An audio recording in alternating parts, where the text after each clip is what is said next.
കുട്ടികൾക്ക് ലഞ്ച് ബോക്സിലൊക്കെ കൊടുത്തു വിടാൻ പറ്റുന്ന നല്ലൊരു ടൊമാറ്റോ പുലാവിൻ്റെ റെസിപ്പിയാണ്. നല്ല ടേസ്റ്റാണ്, അതുപോലെ തന്നെ ഉണ്ടാക്കാനും എളുപ്പമാണ്. അപ്പോൾ നമ്മളൊരു ചീനച്ചട്ടി അടുപ്പത്ത് വെച്ചിട്ട് അതിൽ 1 ടീസ്പൂൺ നെയ്യ് ഇട്ട് കൊടുക്കാം. അതുപോലെ തന്നെ സെയിം അളവിൽ നമ്മൾ ഇതിലേക്ക് എള്ളെണ്ണയും കൂടിയും ചേർത്ത് കൊടുക്കുന്നുണ്ട്. അപ്പോൾ ഏത് ഓയിൽ വേണമെങ്കിൽ നിങ്ങൾക്ക് എടുക്കുക. എള്ളെണ്ണയിലാകുമ്പോൾ ഒരു പ്രത്യേക രുചിയാണ്. പിന്നെ അതിലേക്ക് പട്ട, ഗ്രാമ്പൂ, ഏലക്ക, വഴനീര ചേർത്ത് കൊടുക്കുന്നുണ്ട്. ഒരു സവാള ചെറുതായി അരിഞ്ഞതും കൂടിയും ചേർത്ത് കൊടുക്കാം. പിന്നെ ഒരു 3-4 പച്ചമുളക് ഇതുപോലെ ഒന്ന് അരിഞ്ഞിട്ട് ചേർത്ത് കൊടുക്കുന്നുണ്ട്. ഇതൊക്കെ നല്ലപോലെ ഒന്ന് മിക്സ് ചെയ്യാം. ഉള്ളി ഒന്ന് വാടി വരട്ടെ.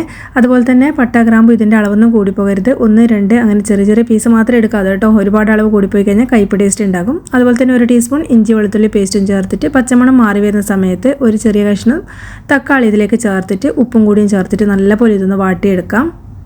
തക്കാളി അത്യാവശ്യം പഴുത്ത തക്കാളി വേണം എടുക്കാൻ വേണ്ടിയിട്ട്. അപ്പോൾ നല്ലപോലെ വഴറ്റിയിട്ട് തക്കാളിയൊക്കെ ഒന്ന് വെന്തുടഞ്ഞ് വരുന്ന സമയം വരെ വേണം നമ്മളിത് വഴറ്റിയെടുക്കാൻ. അതിനുശേഷം ഇതിലേക്ക് നമ്മളൊരു 1/4 കപ്പ് ഗ്രീൻ പീസ് ചേർത്ത് കൊടുക്കുന്നുണ്ട്. അപ്പോൾ ഗ്രീൻ പീസ് ഫ്രോസൺ ആട്ടോ ഞാൻ ചേർത്ത് കൊടുക്കുന്നത്. വേവിച്ചതിന് ശേഷമാണ് ഇതിലേക്ക് ഇട്ട് കൊടുക്കുന്നത്.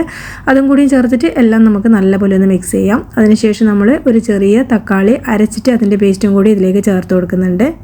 ഇനി നല്ലപോലെ ഇതൊന്ന് വറ്റിച്ചെടുക്കണം കേട്ടോ. തക്കാളിൻ്റെ ആ ഒരു പച്ച മണമൊക്കെ ഒന്ന് മാറി വരുന്നവരെ നല്ലപോലെ വറ്റിച്ചെടുക്കാം. അതിനുശേഷം നമ്മൾ ഇതിലേക്ക് ഒരു 1/4 ടീസ്പൂൺ മഞ്ഞൾപ്പൊടി ചേർത്ത് കൊടുക്കുന്നുണ്ട്.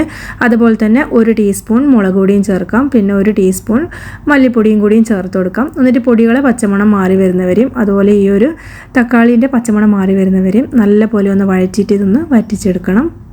അതുപോലെ ആ തക്കാളിൻ്റെ പുളിയും അതുപോലെ ഉപ്പും എരിവൊക്കെ ഒന്ന് ബാലൻസ് ചെയ്ത് കിട്ടാൻ വേണ്ടി ഒരു നുള്ളു പഞ്ചസാരയും കൂടി ഇതിലേക്ക് ചേർക്കുന്നുണ്ട്. ഇത് ചേർത്ത് കഴിഞ്ഞാൽ ഒരു പ്രത്യേക ടേസ്റ്റാണ് കേട്ടോ. അപ്പോൾ ഇത് നല്ലപോലെ ഒന്ന് വഴന്ന് കിട്ടിയിട്ടുണ്ട്. ഇതൊക്കെ ഒന്ന് അത്യാവശ്യം ഒന്ന് വറ്റി കിട്ടിയിട്ടുണ്ട്. ഇനി ഇതിലേക്ക് നമുക്ക് കുക്ക് ചെയ്ത് വെച്ച ബസ്മതി റൈസും കുറച്ച് മല്ലിച്ചപ്പും കൂടിയും ചേർത്തിട്ട് ചെറിയ ഫ്ലെയിമിലിട്ടിട്ട് നല്ലപോലെ ഇതൊന്ന് യോജിപ്പിച്ചെടുക്കാം. അപ്പോൾ ഇത്രയേ ഉള്ളൂ. വളരെ ടേസ്റ്റിയാണ്, അതുപോലെ തന്നെ ഉണ്ടാക്കാനും നല്ല എളുപ്പമാണ്. അപ്പോൾ കുട്ടികൾക്ക് മാത്രമല്ല കേട്ടോ, ഓഫീസിലേക്കും കൊണ്ടുപോകാൻ നല്ലൊരു അടിപൊളി ലഞ്ച് ബോക്സ് റെസിപ്പിയാണ്.